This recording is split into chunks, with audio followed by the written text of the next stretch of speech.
হযরত কাতাদা ইবনে নুমান রাদিয়াল্লাহু উহুদের যুদ্ধের ময়দানে অংশগ্রহণ করছিলেন। উহুদে কিন্তু হঠাৎ করে তার একটা চক্ষু বের হয়ে গেছে।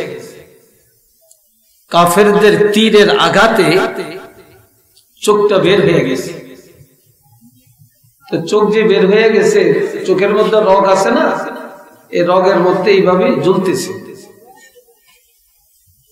হযরত কাতাদা ইবনে নুমান রাদিয়াল্লাহু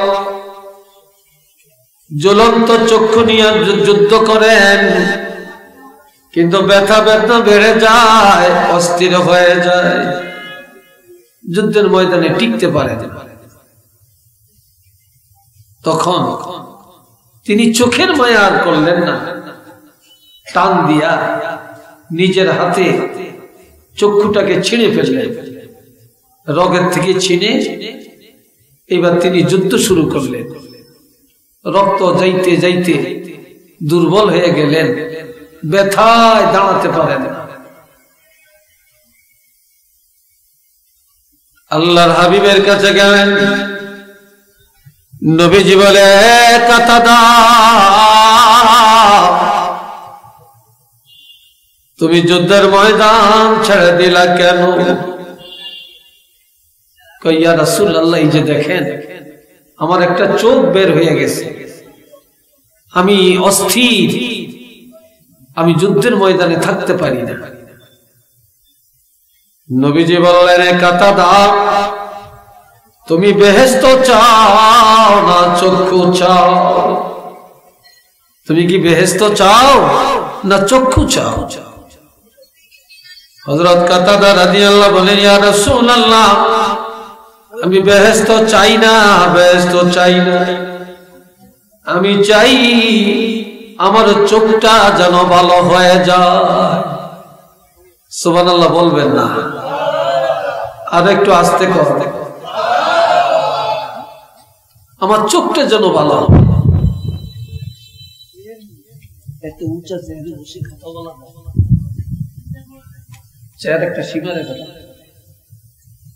আল্লাহ, এ ভাইরা রে আমার, নবীজি বলে, সাহাবীরে, দুনিয়ার মানুষ জান্নাতের পাগল, আর তুমি হলাম চোখের পাগল, ঠিক না? তুমি চোখ চাও, এটার কারণ কি? মানুষ তো জান্নাতের পাগল।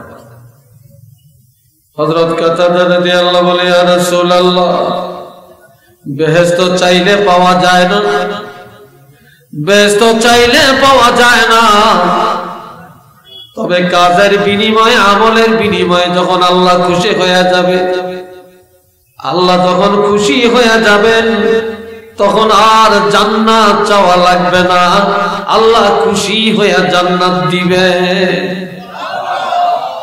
আমি আমার চোখ না থাকার কারণে আমি যুদ্ধে থাকতে পারি না, কাফেরদের সাথে মোকাবেলা করতে পারি না, যার জন্য আমি যুদ্ধের ময়দানে থাকতে পারি। আর যদি আমার চক্ষুটা ভালো হইতো, আমি যুদ্ধ করতাম, আল্লাহ খুশি হইতেন, আমি জান্নাত পাইতাম, কিন্তু আমি আল্লাহর কাজ করতাম না। আমি মুনাজাত দিয়ে খালি বলবো, আল্লাহ বেহেশত দাও, বেহেশত দাও। আমার আমল নাই, চাইলে কি বেহেশত পাওয়া যাবে? চিল্লিয়া বলেন, পাওয়া যাবে? যাবে না। খুব খেয়াল করে। আমার নবী কথাটা শুনে খুশি হলেন। এবার বললেন, এ কাতাদা, তোমার চক্ষুটা হাতের মধ্যে আছে কিনা? তখন খুশির মধ্যে ছিনা চক্ষুটা নবীজির হাত মোবারকে দিলেন। একবারে চোখের মধ্যে যে এক জাতীয় অ্যালবামিন থাকে, লালা থাকে, এটা পর্যন্ত শুকিয়ে গেছে। আমার প্রাণের নবীজি হযরত কাতাদা রাদিয়াল্লাহু চোখের মধ্যে এই ছিনা চক্ষুটা লাগাইয়া দিলেন। নবীজি লাগিয়ে দিতে দেরি, হযরত কাতাদা রাদিয়াল্লাহু চক্ষুটা আল্লাহ ভালো করে দিতে দেরি করে না। তোমরা আরেকদিকে চাও কেন? আরেকদিকে কেন চাও বলো? চাইবা আমার দিকে, ওই দিকে চেয়ে থাকছেন, ওরা কাজ করতেছে। আল্লাহ দৌড়ায় এবার তলোয়ার নিয়ে যুদ্ধের মাঠে। হযরত তালহা রাদিয়াল্লাহু বলে, রে কাতাদা, তুমি এতক্ষণ খেলা না, এখনো দৌড়াচ্ছ কেন? বলে, আমি আল্লাহর কসম করে বলতে পারি, আমি এতক্ষণ যুদ্ধের ময়দানে যাইতে পারি না, যুদ্ধ করতে পারি না, আমার চক্ষু ছিল না, ব্যথা বেদনায় আমি অস্থির। আর আল্লাহর হাবিব রহমাতুল লিল আলামিন ওনার হাত মুবারকে ধরে যখন আমার এই চক্ষুটা গর্তের ভিতরে লাগিয়ে দেয়, মুহূর্তের মধ্যে আল্লাহ ভালো করে দেন, ব্যথা বেদনা চলে যায়, আমি এখন পরিপূর্ণ সুস্থ, আমি পরিপূর্ণভাবে দেখতে পাই। একটু চিল্লিয়ে বলেন না সুবহানাল্লাহ। আরেকবার বলেন আল্লাহু আকবার। আল্লাহ খবর পাঠিয়ে দিছে, একটু মারহাবা করো। কি পাঠাইছেন? নবীর কাছে। ইয়া রাসূলুল্লাহ, হযরত কাতাদাকে জানিয়ে দেন, সাহাবীকে জানিয়ে দেন যে নাকি চোখটারে ভালোবাসছে আমি আল্লাহর জন্য, এই চোখটাকে ভালোবাসছে এই চোখ দিয়া কাফেরদের সাথে মোকাবেলা করার জন্য, এই চোখটাকে ভালোবাসছে এই জমিনে দ্বীনকে প্রতিষ্ঠা করার জন্য, চোখটাকে ভালোবাসছে নবীর প্রেমকে প্রতিষ্ঠিত করার জন্য। যে তারে জানিয়ে দেন আমি আল্লাহ পাক তাকে জান্নাতের সুসংবাদ দিয়ে দিলাম। কি দিলাম? জান্নাতের সুসংবাদ। জান্নাত চাইলে কি পাওয়া যায়? অর্জন করতে হয়। কি করতে হয়? অর্জন করতে হয়। তাও ভাই এখানে যে বসছেন, আমরা কি দুনিয়া পাওয়ার আশায় এখানে আসছি না আল্লাহকে পাওয়ার জন্য এখানে আসছি? জোরে বলেন, আর একটু জোরে বলেন। আমরা আল্লাহকে পাওয়ার জন্যই তো এখানে আসছি, নাকি? না অন্য কিছু স্বাদ আছে? কোনো স্বাদ নেই। এ ভাইরা রে আমার, এখানে যারা বসছি আমরা ইমানদার, আর ইমানদারের জন্য আমার আল্লাহ 7টা কোয়ালিটি বর্ণনা করছেন। কয়টা? 7টা। এই 7টা কথা আপনাদের জানাবো আজকে। শুনবে এই 7টা কথাই শেষ। তবে ছেলেরা, ছাত্ররা, যুবকরা লড়বে না, খেয়াল করে। আল্লাহর হাবিব একদিন ওয়াজ করেন,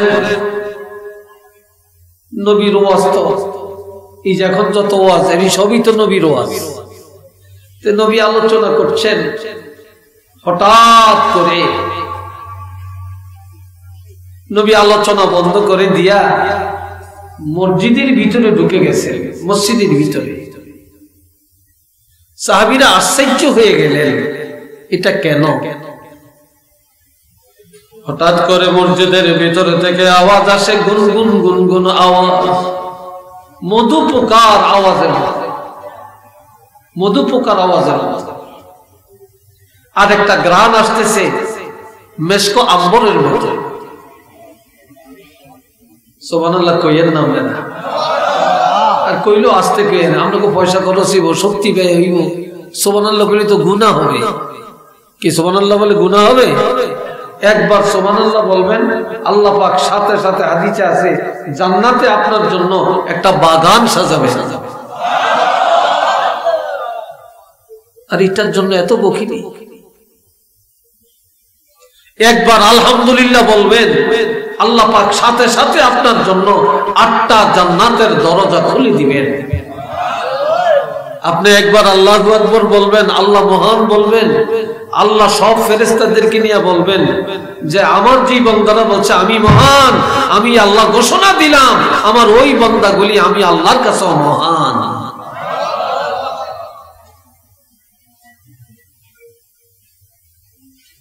এ বাপজান আমার, নবীজি কিছুক্ষণ পরে আবার সাহাবীদের কাছে আসলেন। তবে নবী যখন মজলিস ত্যাগ করেন তখন নবী যে অবস্থা ছিল, এখন পুনরায় যখন আসছেন এখন নবীকে আরো উজ্জ্বল দেখা যায়, হাসি খুশি দেখা যায়। কি দেখা যায়? হাসি খুশি দেখা যায়। সাহাবীরা বললেন, ইয়া রাসূলুল্লাহ, এত মর্মস্পর্শী আলোচনা শুনলাম, হঠাৎ আলোচনা বন্ধ করে আপনি মসজিদে গেলেন কেন? আর মধুপোকার আওয়াজের মতো আওয়াজ না পাইলাম, এটা কি? আর একটা সুগ্রাণ পাইলাম, এটা কিসের গ্রাণ? নবীজি বলেন, সাহাবীরা রে, আমি যা দেখি তোমরা তা দেখো না। আমি যখন আলোচনার মধ্যে ছিলাম এই সময় নজর করে দেখি হযরত জিবরাইল আলাইহিস সালাম ৭০,০০০ রহমতের ফেরেশতা নিয়ে আমার কাছে আসছে। কত হাজার? ৭০,০০০।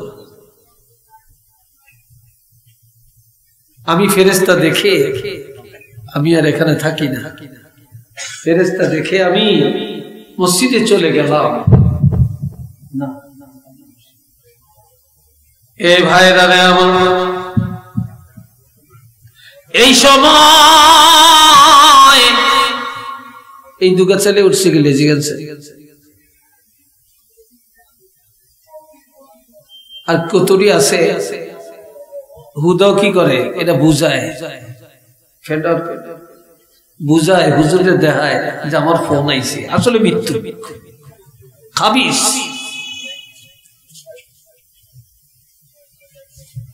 কি কথা ঠিক না? ধান্দালির জায়গা ব্যাগ জায়গায় না।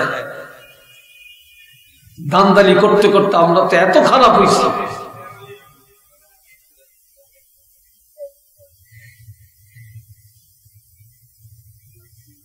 এবার বলতেছেন, এই মাত্র জিবরাইল আমিন আল্লাহ কোরআনের সূরা মুমিনুনের 10টি আয়াত আমাকে একসাথে তেলাওয়াত করে শোনালেন। আর এই ৭০,০০০ ফেরেশতারা এই 10টা আয়াত নিয়ে আসলেন। তোমরা তো যখন শুনেছ গুনগুন আওয়াজ জিবরাইল আমিন কোরআন তেলাওয়াত করলেন, আর ফেরেশতারা মারহাবা মারহাবা বললেন, এই আওয়াজটা তোমরা মধু পোকার আওয়াজের মতো শুনতে পেয়েছ? একটু চিল্লিয়া বলেন না মারহাবা।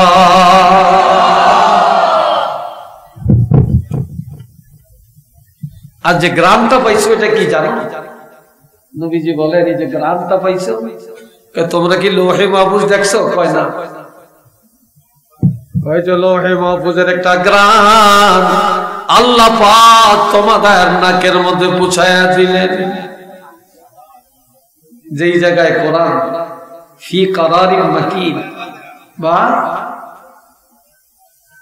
আল্লাহ পাক বলছেন ইন্নাহু লাকুরআনুন কারীম ফি কিতাবিম মাকনুন, এটা গোপন ভান্ডারের কিতাব যেখানে সংরক্ষণ করা হয়েছে।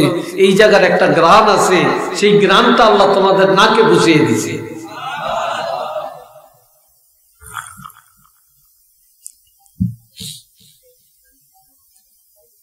এখন এই সূরার এই 10টি আয়াতের মধ্যে ঈমানদারের 7টা গুণ আল্লাহ বর্ণনা করছে। জোরে বলেন কয়টা? আরো জোরে বলেন কয়টা? আমরা কি স্ট্রাইক করছেন নাকি না নিয়ত করছেন কোনো কথা কইতেন না? জোরে বলেন কয়টা? 7টা। খেয়াল করবেন 7টা কি। এই সাথে আমার নবী আরো বলেন, এই 70,000 ফেরেশতা একটা ঘোষণা দিয়া গেলেন, এই মাত্র ঘোষণা দিয়ে গেছে কি, এই নবীর উম্মতেরা ভাগ্যবান, এই নবীর উম্মতেরা ভাগ্যবান যে নবীর উপরে আল্লাহ নাজিল করেছেন 30 পারা কোরআন।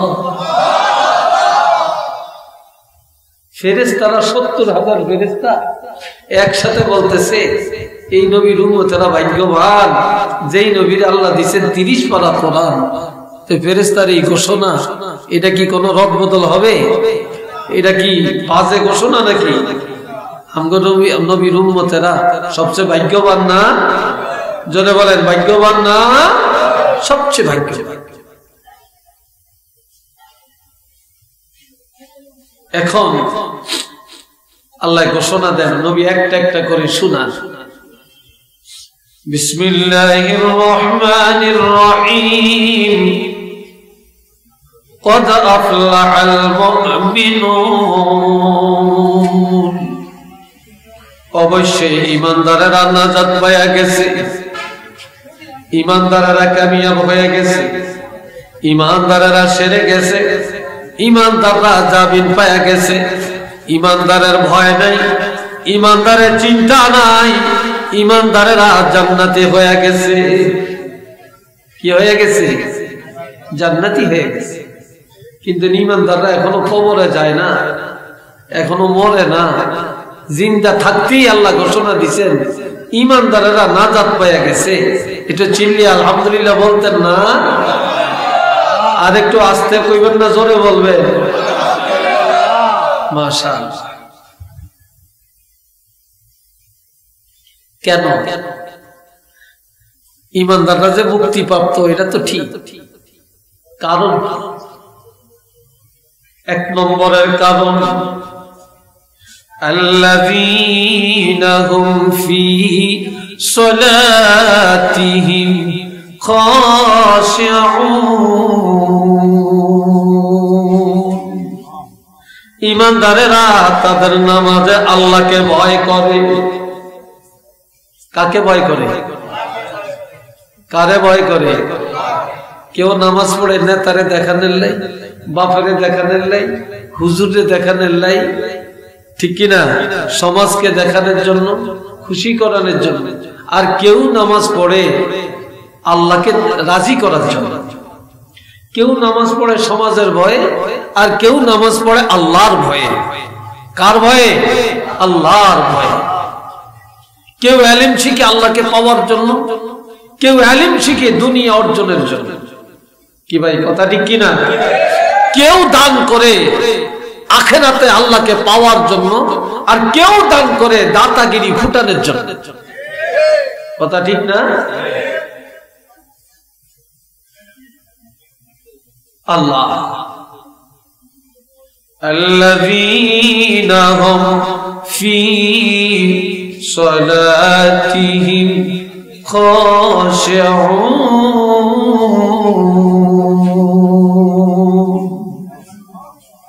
ঈমানদারেরা তাদের নামাজে আল্লাহকে ভয় করে, ধৈর্যের সাথে নামাজ পড়ে, একাগ্রতার সাথে নামাজ পড়ে, ভয়ভীতির সাথে নামাজ পড়ে, এক মনে নামাজ পড়ে।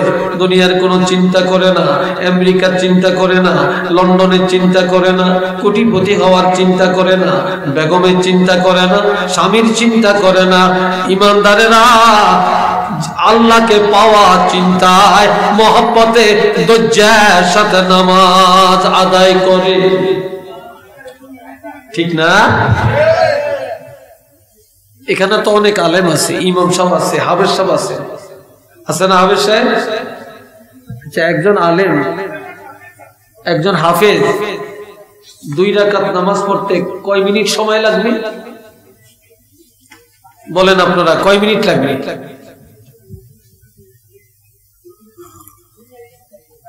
হ্যাঁ, 5 মিনিট লাগবে। কার লাগবে 5 মিনিট? যেতে কোরআন জানে, যেতে হাফেজ। হাফেজ সাহেব এত ভালো পড়তে পারে, এত ঘন পড়তে পারে, এরপর হাফেজ সাহেবের 5 মিনিট লাগবে। বা যিনি আলেম, ওনার 5 মিনিট লাগবে। কিন্তু যে কোরআন জানেই না, মাদ্রাসায় পড়েই না, সূরা ফাতিহা বললে ৩২,০০০ ভুল হয়, হেইতে মাশাআল্লাহ 2 মিনিটে 10 রাকাত পড়িয়া দেয়। কিরে ভাই কথা ঠিক না? মনে হয়তো না এটা আন্তর্জাতিক বড় হাফেজ, ঠিক না? এটি কি নামাজ? এ ভাই রানে আমার ইমানদারেরা নামাজে দাঁড়ায়া আল্লাহু আকবার বলে যখন রুকুতে যাবে, রুকু থেকে যখন রুকুতে যা পড়বে সুবহানা রাব্বিয়াল আযীম, পড়েনি? আপনারা পড়েননি? হ্যাঁ, আর যেতে খুব ফাঁকা ফক্ত জানেন না, যেটি জীবনে মাদ্রাসা পড়ে না, মক্তবে পড়ে না, কোন হুজুরের কাছে যা মস্ক করে না, শেষ। কি যে কয় আল্লাহ, কি ঠিক কিনা? قال رسول الله صلى الله عليه وسلم إذا مررتم برياض الجنة فارتعوا قالوا يا رسول الله وما رياض الجنة قال هلاك الذكر। নবীজি বলছেন, তোমাদের মধ্যে কেউ যদি বা তোমরা যখন কোনো বেহেশতের বাগানের পাশে অতিক্রম করবে, সেখান দিয়ে যাবে যেখানে বেহেশতের বাগান, সেখানে তোমরা একটু অবস্থান করবে, তা থেকে তোমরা কিছু ফল, কিছু নিয়ামত ভক্ষণ করবে বা অর্জন করবে। সাহাবীরা বললেন, ইয়া রাসূলুল্লাহ, দুনিয়াতে বেহেশতের বাগান আবার কোনটা? নবী বললেন, ক্বালা হিলাকুয যিকরি, যেখানে জিকির হয়, আল্লাহর আলোচনা হয়, কোরআন হাদিস আলোচনা হয়, আমলি উপদেশ হয়, এটাই হলো বেহেশতের বাগান। আর এখানে যারা বসে তারাই বেহেশতের নিয়ামত অর্জন করছে। একটু চিল্লিয়া কন্যা সুবহানাল্লাহ।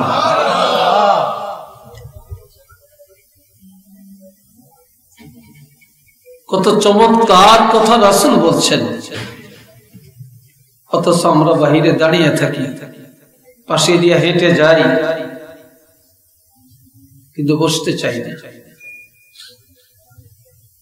এই মাদ্রাসায় নিয়মিত কিছু ছাত্ররা লেখাপড়া করে নিয়মিত, আর বাৎসরিক মাহফিলে যারা বসেন এরাও কিন্তু আজকের জন্য ছাত্র। কি হয়ে গেছেন আপনারা? তো আপনারা যে ছাত্র হলেন, খুব রাগ করছেন না?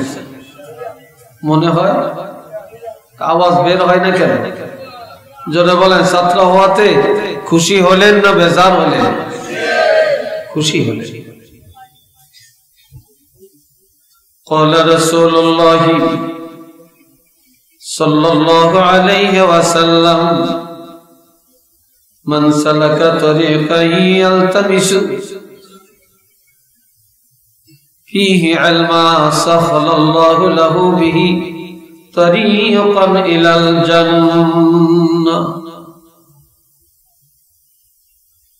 যে ব্যক্তি ইলম শিখার জন্য রাস্তায় বের হয়, রাস্তা তালাশ করে, কোন রাস্তা দিয়ে গেলে সহজে যাওয়া যাবে, রাস্তা খুঁজে, যে ব্যক্তি ইলমের রাস্তা তালাশ করে, আল্লাহ পাক তার জন্য জান্নাতে যাওয়ার রাস্তাগুলো সহজ করে দেয়। যারা তালাশ করে ইলমের পথ, আল্লাহ খুলে দেন তাদের জন্য জান্নাতের পথ। এখন আমরা যারা এখানে বসেছি, আমাদের জন্য বেহেশতের দরজাগুলি বন্ধ না খোলা? চিল্লিয়া বলেন, বেহেশতের দরজাগুলি আমাদের জন্য এখন খোলা। এই যে ছাত্ররা মাদ্রাসায় আসা যাওয়া করে, আলেমরা আসা যাওয়া করে, এই আসা যাওয়ার দ্বারা তাদের জন্য আল্লাহ জান্নাতের রাস্তাকে সহজ করে দেন। আমরা তো এটা দাম দিতে জানি না। وَمَا اسْتَمَعَ قَوْمٌ فِي بَيْتٍ مِّن بُيُوتِ اللَّهِ নবীজি আরো বলছেন, সবাই শুনেননি আমার কথা? ওই দেখেন ৬০ জনে গোল মিটিং করে। তোমরা নিশ্চয়ই ছাত্র। আমি সবাই দিকে তাকাই, আমি চোখ বন্ধ করে কথা বলি না, যদিও আস্তে আস্তে বলি আর কি। এখানে কি এক গ্রামের মানুষ না কয়েক গ্রামের মানুষ? কিন্তু আমরা এখন এক জায়গায়, ঠিক না? এক জায়গায় যখন কোন এলাকার কতগুলো মানুষ আল্লাহর ঘরে অথবা মাদ্রাসায় অথবা ওয়াজ মাহফিলে একত্রিত হয়,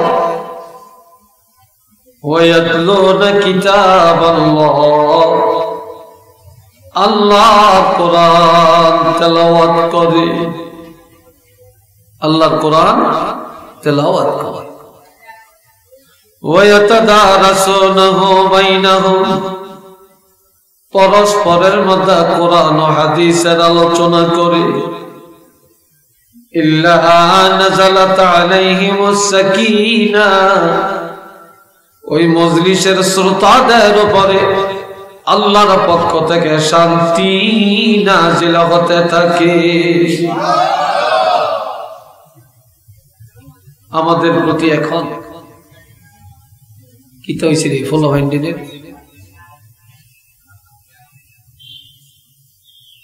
এটা কি? এইসব পোলা হইতে বসতে বলছে কি? বলেন আপনারা। এটার নাম আদব। আদবে আউলিয়া, বেয়াদবে দাউলিয়া। আদব কোনটা, বেয়াদবি কোনটা, এটাও বুঝি না। শৃঙ্খলা কোনটা, অশৃঙ্খলা কোনটা, এটাও বুঝি না।